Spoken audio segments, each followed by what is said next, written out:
formação de Portugal começou com o condado portucalense no tempo do conde Dom Henrique. A partir de meados do século XII, agentes do condado, com Afonso Henriques, transformaram-no em reino. Quando Dom Afonso Henriques morreu, o território português ia até à linha do Tejo. Progressivamente, o reino foi sendo alargado.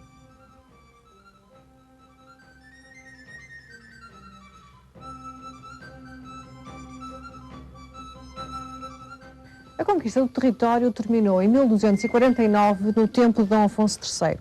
Foi esse rei que mandou construir este castelo de Belmonte para defender dos mouros as terras conquistadas e proteger as populações que viviam nesta região. O reino, nesta altura, salvo alguns ajustes de fronteira com Castela, ficou com uma configuração aproximada à que tem hoje e foi nesse pequeno retângulo voltado ao oceano que os portugueses empreenderam a luta de sobrevivência e do desenvolvimento. Este território em que hoje vivemos e em que também viveram os portugueses do século XIII, que características tem? Portugal tem a forma de um pequeno retângulo desenvolvido no sentido norte-sul. Abre-se para o mundo por um vasto litoral voltado a oeste e a sul, ao Oceano Atlântico. Está ligado à Espanha a norte e leste por uma fronteira terrestre com cerca de 1.200 km.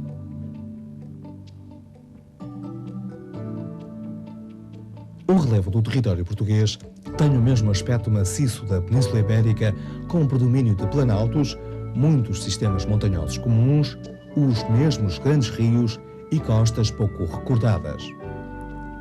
A legenda do mapa permite distinguir nitidamente duas regiões no relevo português.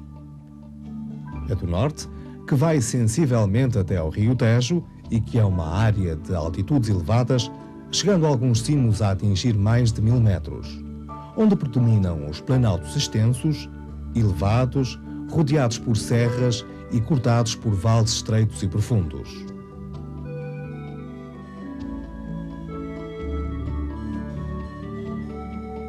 O limite desta área de relevo é a Cordilheira Central, de que faz parte a serra mais alta de Portugal, a Serra da Estrela. A sul do rio Tejo, estende-se uma área com altitudes mais baixas. É a região das planuras e dos planaltos médios, com raros retalhos montanhosos e apenas com uma serra com mais de 1000 metros de altitude, a Serra de Somamede.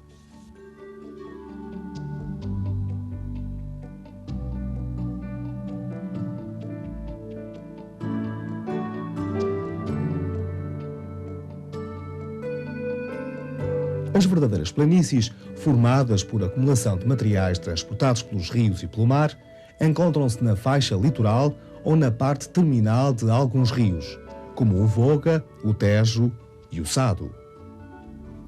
Os contrastes característicos entre o norte e o sul do relevo português verificam-se também no clima e resultam dos ventos dominantes, da altitude e da proximidade do mar. Aqui, por exemplo, onde nos encontramos, numa região de grande altitude, com existência de montanhas e afastada do mar, a temperatura é muito baixa, mais baixa do que nas regiões planas. E durante o inverno chega mesmo a nevar. Podemos dividir o nosso país em 3 áreas climáticas. O litoral norte, com chuvas abundantes e temperaturas suaves, tanto no inverno como no verão.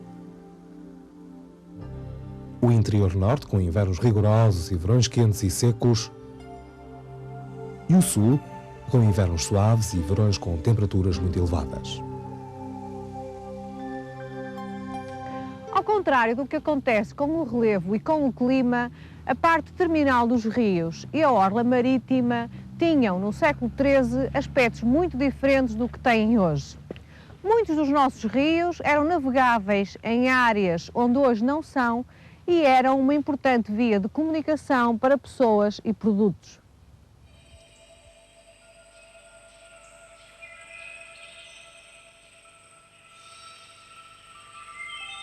O rio Minho, por exemplo, era navegável até Tui. O Mondego era utilizado para transportes até Coimbra. O rio Tejo era percorrido até Abrantes, o Sado até Alcácer do Sal e o Guadiana até Mértola. Os rios do Norte sempre tiveram características diferentes das do Sul, devido ao relevo.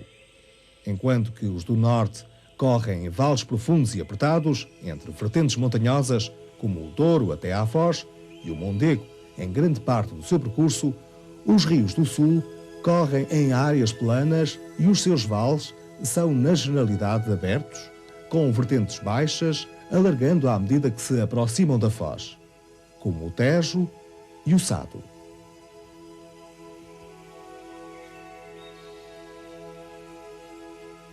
O assoreamento da foz dos rios, ao longo dos séculos, fez desaparecer irregularidades primitivas do nosso litoral, ocultando-as, construindo praias, ligando ilhas ao continente ou ainda formando cordões de areia em grande extensão ao longo da costa.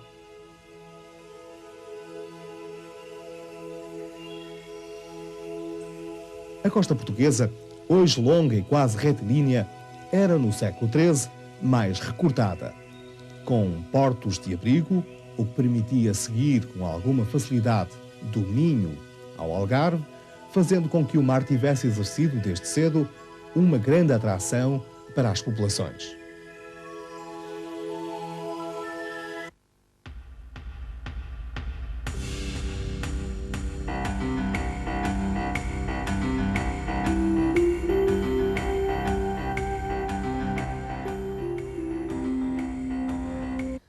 Ao observarmos a floresta portuguesa, podemos hoje facilmente imaginar a cobertura vegetal do nosso país no século XIII, já que as árvores, os arbustos e a vegetação rasteira não desapareceram por completo, apesar das alterações provocadas pela intervenção do homem.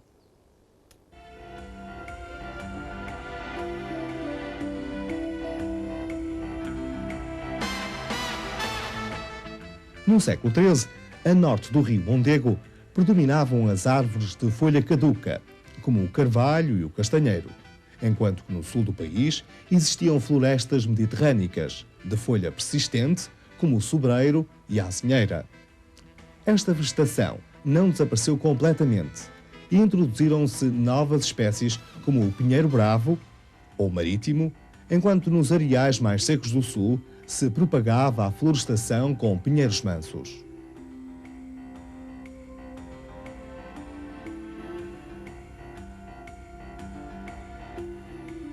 Já conhecemos as características do relevo, do clima, dos rios e da vegetação do território português no século XIII.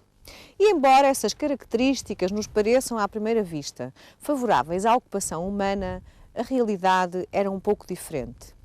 Enquanto que as áreas aplanadas facilitavam o aproveitamento do solo agrícola, nas regiões de relevo acidentado, o homem teve que fazer um grande esforço para cultivar as vertentes.